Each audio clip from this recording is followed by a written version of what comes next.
Good morning, and it is March the 15th, 2025. It is Saturn sign Saturday, and Saturn is still in Pisces. However, today is the official first day of Mercury retrograde, and Mercury is retrograde in Aries energy. Welcome to Pettyville, where we get agitated quick. We're going to see people cutting others off in traffic. We're going to see those trying to take over because they have the right to in those positions, and it will move back by the end of March. However, the attempts will happen. So I just did that as like a boxing announcer. I hope that everybody got my humor. Anyways, if you didn't, I don't know what to tell you. Anyhow, yes, today is the first day of Mercury retrograde. Mercury will be retrograde for the next 3 weeks.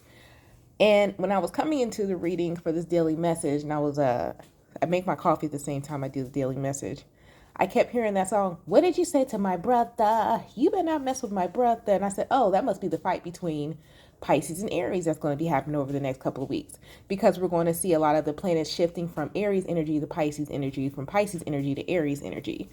But on March 30th, moving forward, which we'll talk about more on that day, we'll see Aries actually really take over because we'll be in Aries season, even though we start Aries season on the 20th.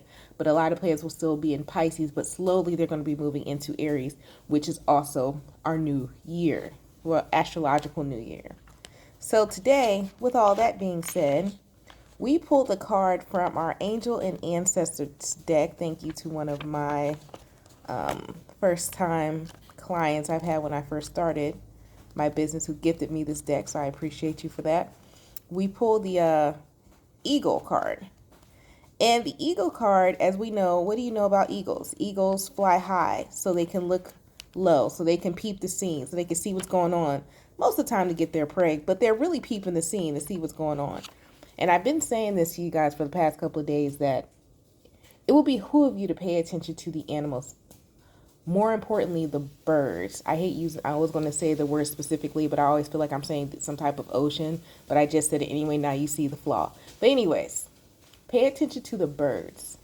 Where are they going? What are they doing? I actually caught two ducks mating, and you know when ducks mate, they actually like get into like a fight. It's like a show, like a stare down, and then they just attack each other. It's almost like a chicken fight, but it's way more brutal. And I was like, oh, never seen that before. I was like, okay, and I had to Google it and figure it out. And I had, my Webster and Wikipedia and my encyclopedia person with me, so they explained to me the whole shenanigans. So yeah, pay attention to the animals during this time. Right now, during Mercury retrograde, they're going to tell you everything you need to know. We're going to see some strange weather going on. We already see that there's like a huge hailstorm coming in the northern part of Florida, but there's going to be more weird weather because it's vicious. I hate to say it. I'm not saying that Aries are vicious. Please don't think of the sun sign of walking around and someone says they're Aries and you're like, yo, you're a vicious meanie. I'm not talking about that. I'm talking about the energy of Mars. It's very vicious. It's volatile. It's abrasive. But it's also very powerful. It helps you stand your ground. It's egotistical in the good and bad ways. And that is what we're stepping into. But the fight is also with Piscean energy, which is Neptune, which is childish, but it's also egotistical. It's also has a high perspective. It also views things that we can see things that we don't see coming. It has the foresight over Mars, which doesn't necessarily have too much of the foresight, but it has the action, but it also has the vision to see everything, but it doesn't see the things in the distance as Pisces does. Neptune, excuse me. So we have that going on. It's going to be a wild couple of weeks. Get ready, strap in, meal prep. If you can't control anything, control your meals. That's my final saying. That's it. That's it, and that's all. You can't control that. Control what you put in your mouth. Control what you put in your mind. Control what you let your eyes see and what your ears hear. Everything else, let people do what they want to do. Let them have it. All right? You guys stay blessed, stay safe, and stay protected, and I'll talk to you later. Peace.